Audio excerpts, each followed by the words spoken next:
3 जनवरी 2026 की उस सर्द रात जब वेनेजुएला की राजधानी सो रही थी, अमेरिकी सैनिक ऑपरेशन एब्सोल्यूट रिजॉल्व को अंजाम देने वेनेजुएला पहुंच चुके थे। घड़ी में रात के करीब 2 बज रहे थे। अचानक पूरे काराकास की बिजली ठप कर दी गई। अमेरिकी साइबर यूनिट्स शहर के पावर ग्रिड को बंद कर चुके थे। इसी अंधेरे में अमेरिका के F-35 फाइटर जेट्स और टॉम हॉक मिसाइल्स वेनेजुएला के रशियन मेड रडार और एयर डिफेंस सिस्टम को तबाह कर रहे थे। आसमान में 150 से ज्यादा अमेरिकी विमान मंडरा रहे थे। तभी समुद्र के ऊपर बहुत नीचे उड़ते हुए नाइट स्टाल्कर्स के ब्लैक हॉक हेलीकॉप्टर सीधे फोर्ट ट्यूना सैन्य परिसर में दाखिल होते हैं। यहाँ मदुरो का वही घर था जो एक किले की तरह चमक रहा था। अमेरिकी सेना की सबसे घातक यूनिट डेल्टा फोर्स हेलीकॉप्टर से रस्सियों के सहारे नीचे उतर रही थी। वहां मौजूद क्यूबा के बॉडीगार्ड्स और मदुरो की सुरक्षा टीम के साथ भीषण मुठभेड़ होना शुरू हुई। लेकिन अमेरिकी सैनिक एक ऐसा ही किला बनाकर महीने भर से प्रैक्टिस कर चुके थे। मदुरो ने अपने सेफ रूम की ओर भागने की कोशिश की, लेकिन इससे पहले कि भारी स्टील का दरवाजा बंद हो पाता, डेल्टा फोर्स के कमांडो अंदर घुस चुके थे और कुछ ही मिनटों में निकोलस मदुरो और उनकी पत्नी सिलिया फोलेरेस को अगवा कर लिया गया। अगले कुछ घंटों में दुनिया ने वो तस्वीर देखी जिसकी किसी ने कल्पना नहीं की थी। एक समय का राष्ट्रपति जिसने अमेरिका को सालों से ललकारा था, अब एक ग्रे रंग के ट्रैक सूट में, आंखों पर पट्टी बांधे और हथकड़ियों में जकड़ा हुआ अमेरिकी दुपोत पर खड़ा था। मदुरो को मैनहट्टन की एक फेडरल कोर्ट में पेश किया गया। अमेरिका ने कहा कि मदुरो ने कार्टेल ऑफ द सन्स के जरिए अमेरिका में टनों ड्रग्स भेजी ताकि वहां की युवा पीढ़ी को बर्बाद किया जा सके और उस पैसे से अपनी सत्ता बचाए रखी जा सके।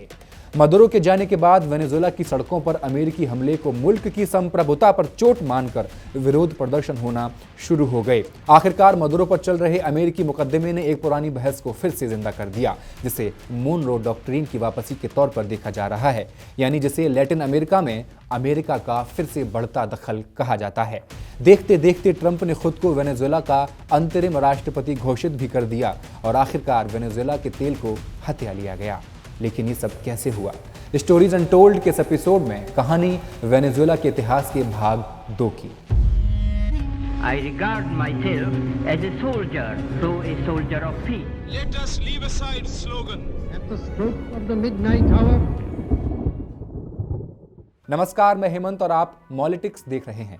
इस पूरी कहानी की जड़ें आज से करीब 200 साल पीछे जाती हैं। 1823 में अमेरिका के राष्ट्रपति जेम्स मोनरो ने एक ऐसी घोषणा की जिसने इतिहास बदल के रख दिया। इसे मोनरो डॉक्ट्रिन कहा गया। उस वक्त दक्षिण अमेरिका के कई देश स्पेन की गुलामी से आज़ाद हो रहे थे। अमेरिका को डर था कि यूरोप के पुराने राजा फिर से इन नए देशों को गुलाम न बना लें और रूस अपनी सरहदें फैलाते हुए अमेरिका के करीब न पहुंच जाए।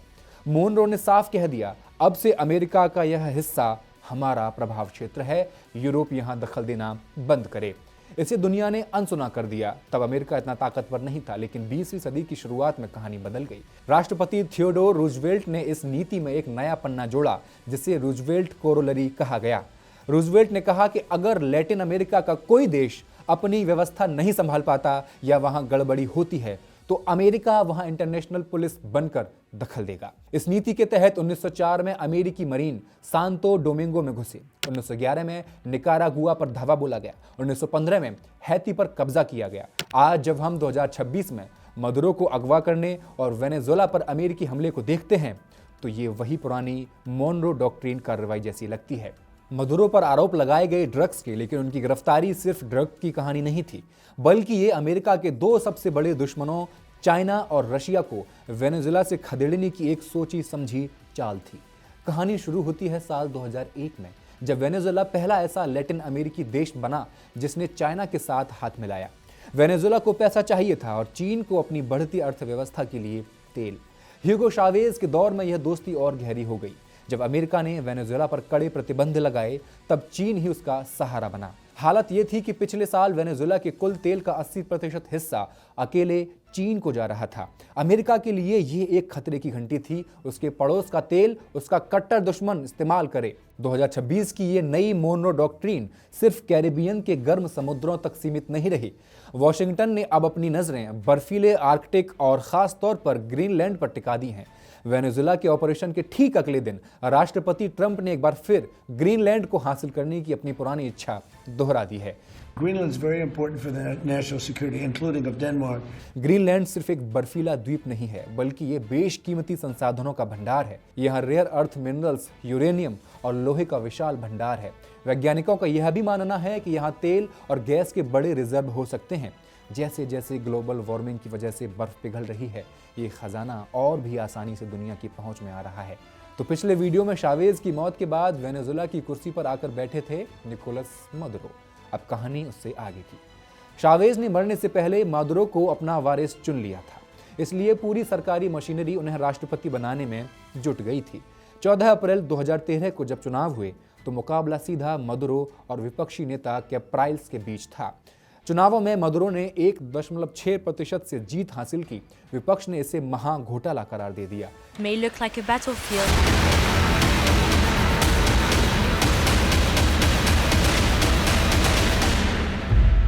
इस चुनाव में अमेरिका, यूरोपियन यूनियन और ज्यादातर डेमोक्रेटिक कंट्रीज ने मदुरो को राष्ट्रपति मानने से साफ इनकार कर दिया था। लेकिन दूसरी तरफ मदुरो के पक्के यार रशिया, चाइना और ईरान उन्हें बधाई देने पहुंच गए थे। लेकिन अमेरिका से दुश्मनी मदुरो को महंगी पड़ रही थी। वेनेजुएला की अर्थव्यवस्था चरमराने लगी थी और विकास की रफ्तार सुस्त हो रही थी। मदुरो ने नोट पे नोट छापने शुरू कर दिए। इसका नतीजा हुआ हाइपर इन्फ्लेशन। महंगाई का आलम यह था कि इन्फ्लेशन 50% के पार निकल चुका था। हालात इतने बदतर थे कि टॉयलेट पेपर, दूध और आटे जैसी बुनियादी चीजें मार्केट से लगभग गायब हो चुकी थी। अंडे खरीदने के लिए लोग बोरा भर भर के नोट ला रहे थे। जनता के बीच मदुरो सरकार के खिलाफ गुस्सा उबल रहा था। फरवरी 2014 की शुरुआत में पश्चिमी वेनेजुएला के सैन क्रिस्टोबाल में छात्रों ने सड़कों पर उतरकर मोर्चा खोल दिया। देखते ही देखते ये विरोध प्रदर्शन काराकस तक पहुंच गया, यानी राजधानी तक। मदुरो सरकार का दावा था कि ये सब उन फांसीवादियों की साजिश है जो मुल्क को जलता हुआ देखना चाहते हैं। क्योंकि दुनिया भर में तेल की कीमतें गिर रही थीं, तो इसका सीधा खामियाजा वेनेजुएला की इकोनॉमी को भी भुगतना पड़ रहा था। 2015 आते आते हालात ये हो गए कि देश की जीडीपी पाताल में जा गिरी और महंगाई का गुब्बारा इतना फूल गया कि आम आदमी का जीना मुहाल हो गया। अब मदुरो के सामने एक और चुनौती थी। गुयाना और कोलंबिया के साथ बॉर्डर पर विवाद गर्मी पकड़ रहा था। मई 2015 में ये विवाद अचानक इसलिए भड़क उठा क्योंकि उस विवादित इलाके के समंदर में तेल का एक बड़ा भंडार मिल गया था। मदुरो की नजर अब उस तेल पर थी। दूसरी तरफ अगस्त में कोलंबिया बॉर्डर के पास वेनेजुएला के 3 सैन्य अफसरों को गोली मार दी गई थी। मदुरो ने स्मगलिंग का आरोप लगाते हुए बॉर्डर सील कर दिया और वेनेजुएला में रह रहे करीब 1500 कोलंबियाई लोगों को धक्के मारकर देश से बाहर निकाल दिया गया। अब 6 दिसंबर 2015 को फिर से चुनाव हुए। लोग भारी तादाद में घरों से निकले। सत्ताधारी पीएसयूवी पार्टी का पिछले 16 साल से चला आ रहा शाविज्मो का दबदबा एक झटके में ढेर हो गया। शावेज का स्वर्णकाल थमने लगा। ये चुनाव सीधे तौर पर मदुरो की कुर्सी के खिलाफ एक जनमत संग्रह था। 167 सीटों वाली नेशनल असेंबली में विपक्ष ने भारी बहुमत हासिल कर लिया था। अब उनके पास उन तमाम नेताओं और उग्रवादियों को जेल से बाहर निकालने यानी एमनेस्टी देने की ताकत आ चुकी थी जिन्हें मदुरो सरकार ने बंद कर रखा था। लेकिन चुनाव हारने के बाद भी मदुरो ने ताकत और सेना के दम पर अपनी सीट नहीं छोड़ी। मार्च 2016 के अंत तक आते आते नेशनल असेंबली में विपक्ष द्वारा उन कैदियों को रिहा करने का कानून पास कर दिया गया जिन्हें वो पॉलिटिकल प्रिजनर्स कहते थे। कारण था विपक्ष का पार्लियामेंट में बहुमत था। हालांकि राष्ट्रपति अभी भी मदुरो थे। लेकिन मदुरो ने इस कानून को अपनी वीटो पावर से रोकने की कसम खा रखी थी। जेल में बंद उन लोगों को आतंकवादी और अपराधी करार दे दिया गया। दूसरी तरफ विपक्ष मदुरो को कुर्सी से उतारने के लिए रिकॉल वोट की तैयारी में जुटा था, जिसे राष्ट्रपति को हटाने के लिए किया जाता है। मई की शुरुआत तक विपक्ष ने करीब 18 लाख लोगों के साइन इकट्ठा भी कर लिए, जो कि जरूरी आंकड़े से 9 गुना ज्यादा थे। लेकिन असली अड़ंगा डाला वहां के चुनाव आयोग ने। वोटिंग ढीली कर दी गई। चुनाव आयोग की इस सुस्ती ने जनता के गुस्से में घी डालने का काम किया और विरोध प्रदर्शन और भी ज्यादा हिंसक हो चले। इन दंगों के पीछे दक्षिणपंथियों का हाथ बताया गया। दक्षिणपंथी अमेरिका के साथ मिलकर तख्तापलट की साजिश रच रहे थे। मदुरो ने इसी बहाने 60 दिनों की स्टेट ऑफ इमरजेंसी लागू कर दी। लेकिन 1 लाख वेनेजुएला के लोग पागलों की तरह बॉर्डर पार करके कोलंबिया में घुस गए थे। यूनाइटेड नेशंस के सेक्रेटरी जनरल बान की मून ने कह दिया कि देश एक बहुत बड़े ह्यूमैनिटेरियन क्राइसिस यानी मानवीय संकट से गुजर रहा है। अगस्त 2016 में नेशनल इलेक्शन काउंसिल ने यह तो मान लिया कि विपक्ष ने रिकॉल वोट के पहले राउंड के लिए जरूरी साइन से लगभग 2 गुने सिग्नेचर जुटा लिए हैं, लेकिन काउंसिल ने जानबूझकर अगले राउंड की कोई तारीख तय नहीं की। इस अगले राउंड में सिर्फ 3 दिनों के अंदर करीब 40 लाख लोगों के साइन चाहिए थे। 1 सितंबर को लोग फिर सड़कों पर उतर आए और राजधानी में टेक ओवर ऑफ काराकस नाम से एक ऐसा महाप्रदर्शन हुआ जिसने मदुरो की नींदें उड़ा के रख दी। No option. अदालतों ने फैसला सुनाया कि पहले राउंड के साइन में फ्रॉड हुआ है। चुनाव आयोग ने तुरंत दूसरे राउंड पर अनिश्चित काल के लिए रोक लगा दी। माहौल इतना गर्म था कि गृह युद्ध छिड़ सकता था। तभी लैटिन अमेरिका से आने वाले पहले पोप फ्रांसिस ने दखल दे दिया।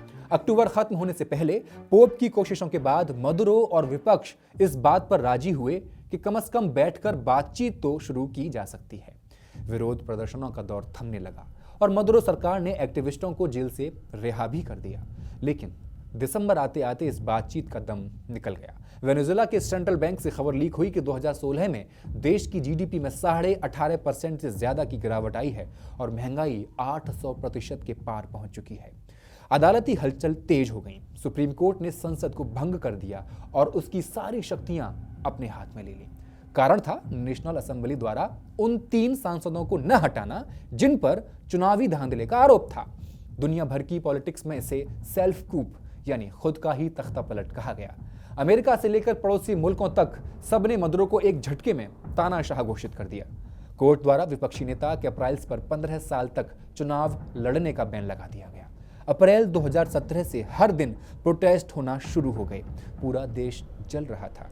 जून की शुरुआत तक मदुरो एक नई संविधान सभा बनाने की तैयारी में जुट गए ताकि नया संविधान लिखकर अपनी पावर को हमेशा के लिए सुरक्षित किया जा सके। इसी बीच 27 जून को वेनेजुएला के इतिहास का सबसे नाटकीय मोड़ आ गया। कुछ अफसर बागी हो चुके थे। काराकस के आसमान में एक पुलिस हेलीकॉप्टर मंडराने लगा था जिसे इन्हीं अफसरों ने हाईजैक कर लिया था। इस हेलीकॉप्टर ने सीधे सुप्रीम कोर्ट की बिल्डिंग पर हमला बोल दिया। उस पर ग्रेनेड फेंके, अंधाधुंध गोलियां बरसाई गईं।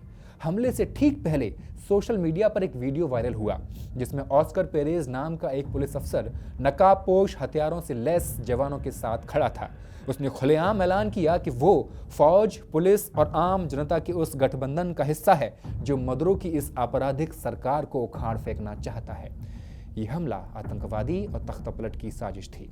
30 जुलाई 2017 को जब मदुरो की संविधान सभा के लिए चुनाव हुए तो विपक्ष ने इसे पूरी तरह बॉयकॉट कर दिया।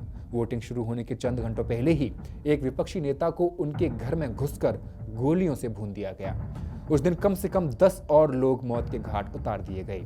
विपक्ष का दावा था कि करीब 90% वोटर्स ने इस चुनाव से किनारा कर लिया और बूथों पर सन्नाटा पसरा था। अमेरिका ने इस तानाशाही का कड़ा जवाब देते हुए मदुरो की सारी संपत्तियां, सारे एसेट्स फ्रीज कर दिए और उनके साथ किसी भी तरह के ट्रेड पर पाबंदी लगा दी। मदुरो दुनिया के चौथे ऐसे राष्ट्रपति बन गए जिन पर अमेरिका ने सीधे तौर पर पर्सनल इकोनॉमिक सैंक्शंस लगाए हुए थे। अमेरिका एक अंतरिम सरकार तक खड़ा कर चुका था और खुलेआम वेनेजुएला में तख्तापलट की मांग कर रहा था। दिसंबर 2016 से टलते टलते आखिरकार अक्टूबर 2017 में वेनेजुएला के 23 राज्यों में गवर्नर्स के चुनाव हुए। मदुरो की पार्टी PSUV ने 23 में से 18 राज्यों पर कब्जा जमा लिया। अगले साल 2018 में सिर्फ अमेरिका नहीं बल्कि यूरोपियन यूनियन ने भी कड़े सैंक्शंस थोप दिए। अमेरिका से दुश्मनी इतनी चली कि तेल का उत्पादन पाताल में जा चुका था और IMF के मुताबिक GDP में 14% की और भारी गिरावट आ चुकी थी। मदुरो को समझ आ गया था डॉलर के बिना नैया डूब जाएगी। इसलिए उन्होंने इन पाबंदियों से बचने के लिए एक नया दिमाग चलाया। फरवरी 2018 में मदुरो सरकार ने दुनिया की पहली सरकारी क्रिप्टो करेंसी पेट्रो लॉन्च कर दी। दावा किया गया कि इस डिजिटल करेंसी की वैल्यू वेनेजुएला के कच्चे तेल, सोना और हीरों के भंडार से जुड़ी होगी, लेकिन ये फैसला भी फेल हो गया। मदुरो ने राष्ट्रपति चुनाव को वक्त से पहले यानी मई 2018 में ही करवाने का ऐलान भी कर दिया। 20 मई को जब चुनाव हुए तो सरकारी आंकड़ों के मुताबिक भी आधे से ज्यादा वोटर्स यानी करीब 54% लोग घरों से निकले ही नहीं। मदुरो को लगभग 58 लाख वोट मिले यानी करीब 68% वोटिंग और इस तरह अगले 6 साल के लिए उन्होंने अपनी गद्दी पक्की कर ली। दूसरे नंबर पर रहे हेनरी फाल्कन और दुनिया भर के देशों खासकर अमेरिका, कनाडा और लैटिन अमेरिका के दर्जन भर मुल्कों ने एक सुर में इस चुनाव को फर्जी करार दे दिया। सरेआम धांधली के आरोप लगे, लेकिन मदुरो को इससे रत्ती भर फर्क नहीं पड़ा। अब वो 2025 तक वेनेजुएला चलाने के लिए पूरी तरह तैयार थे। फिर 4 अगस्त 2018 को वेनेजुएला की राजधानी काराकस में जो हुआ उसने पूरी दुनिया के होश उड़ा दिए। मदुरो नेशनल गार्ड की परेड के बाद एक मंच से भाषण दे रहे थे, तभी अचानक आसमान से मौत मंडराने लगी। विस्फोटक से लदे 2 ड्रोन्स मदुरो की तरफ बढ़े और उनमें धमाका हो गया। मदुरो तो बाल बाल बच गए, लेकिन वहां मौजूद सुरक्षा कर्मियों में भगदड़ मच गई। इसके पीछे दक्षिणपंथी ताकतों और पड़ोसी मुल्क कोलंबिया का हाथ बताया गया, लेकिन असली धमाका होना अभी भी बाकी था। 10 जनवरी 2019 को मदुरो ने जैसे ही अपने दूसरे कार्यकाल की शपथ ली, 23 जनवरी को एक युवा नेता जुआन गुइदो, जो नेशनल असेंबली के नए चीफ थे, उन्होंने पश्चिमी देशों के समर्थन से सरेआम खुद को वेनेजुएला का एक्टिंग प्रेसिडेंट घोषित कर दिया। अमेरिका, कनाडा और दर्जनों लैटिन अमेरिकी देशों ने पलक झपकते ही गुइदो को असली राष्ट्रपति भी मान लिया। वहीं दूसरी तरफ रशिया, चाइना और ईरान जैसे देश मदुरो के साथ खड़े थे और इस पूरे वाकये को अमेरिका द्वारा प्रायोजित तख्तापलट करार दे रहे थे। वेनेजुएला अब एक ऐसा देश बन चुका था जिसके पास 2 राष्ट्रपति थे, 2 सरकारें थीं। गुइदो कोलंबिया कूच कर गया। 30 अप्रैल 2019 की सुबह वेनेजुएला में एक बार फिर तख्तापलट की कोशिश हुई, जिसे जुआन गुइदो ने ऑपरेशन लिबर्टी का आखिरी दौर बता दिया। सूरज उगने के साथ ही एक वीडियो सामने आया जिसमें गुइदो काराकस के ला कार्लोटा एयरबेस के पास खड़ा हुआ पाया गया। उनके साथ उनके मेंटर और दिग्गज नेता लियोपोल्डो लोपेज भी थे, जो रहस्यमयी तरीके से अपनी नजरबंदी से आजाद हो गए थे। गुइदो ने ऐलान किया, अब पीछे हटने का वक्त नहीं है, और सेना के बड़े हिस्से ने उनका साथ देने का फैसला कर लिया। शुरुआत में लगा कि पासा पलट चुका है, क्योंकि देश की खुफिया एजेंसी का chief manual Christopher Figueroa Guido के पाले में आ चुका था। सड़कों पर चीखें और पूरी राजधानी दंगों में जल रही थी। लेकिन जैसे जैसे दिन चढ़ा, गुइदो का हर दावा खोखला साबित होने लगा। नतीजा ये हुआ कि लियोपोल्डो लोपेज को अपनी जान बचाने के लिए स्पेनिश एम्बेसी में शरण लेनी पड़ी और बाद में वो देश छोड़कर भाग गए। मदुरो ने टीवी पर आकर दहाड़ते हुए इसे आतंकवादी साजिश बताया और गुइदो एक बार फिर सिर्फ सोशल मीडिया के राष्ट्रपति बनकर रह गए। दिसंबर 2020 में नेशनल असेंबली के चुनाव हुए तो मदुरो की पार्टी PSUV ने जमकर खेल खेला। चुनावों में सिर्फ 31% लोग ही वोट डालने पहुंचे। मदुरो की पार्टी ने करीब 68% वोटों के साथ संसद में भारी बहुमत हासिल कर लिया। दिसंबर 2022 में नेशनल असेंबली ने एक बड़ा फैसला लेते हुए गुइदो को पद से हटा दिया और उनकी अंतरिम सरकार को भी भंग कर दिया। उनकी जगह 3 महिलाओं की एक टीम बनाई गई, जिसकी कमान स्पेन में निर्वासन काट रही डॉक्टर दिनोरा फिगुएरा के हाथ सौंपी गई। लेकिन वेनेजुएला की किस्मत का सबसे बड़ा फैसला अभी भी बाकी था, जो सरहद पार वाशिंगटन में लिखा जा रहा था। जनवरी 2026 में वो हुआ जिसकी किसी ने कल्पना नहीं की थी। महीनों की गुप्त प्लानिंग और जासूसी के बाद अमेरिका ने ऑपरेशन एब्सोल्यूट रिजॉल्व चला दिया। 3 जनवरी की तड़के सुबह महज 2.5 घंटे के अंदर अमेरिकी सैनिकों ने निकोलस मदुरो और उनकी पत्नी सिलिया फ्लोर्स को अगवा कर लिया। मदुरो को हथकड़ियां पहनाई गईं, आंखों पर पट्टी बांधी गई और सीधे अमेरिका ले जाया गया। एक मुल्क के राष्ट्रपति की किडनैपिंग के बाद डोनाल्ड ट्रंप ने ऐलान कर दिया, अब अमेरिका वेनेजुएला की कमान संभालेगा। लेकिन इस मिशन का असली मकसद ट्रंप के शब्दों में ही साफ झलक रहा था, वेनेजुएला के विशाल तेल भंडार। यानी जिस तेल के दम पर कभी चावेज और मदुरो ने अमेरिका को चुनौती दी थी, आज उसी तेल पर कब्जा जमाने के लिए अमेरिका ने एक झटके में वेनेजुएला की संप्रभुता को मिट्टी में मिला दिया। मदुरो अब न्यूयॉर्क की एक जेल की कोठरी में बंद हैं और वेनेजुएला का भविष्य पूरी तरह व्हाइट हाउस की मर्जी पर टिका है। धन्यवाद।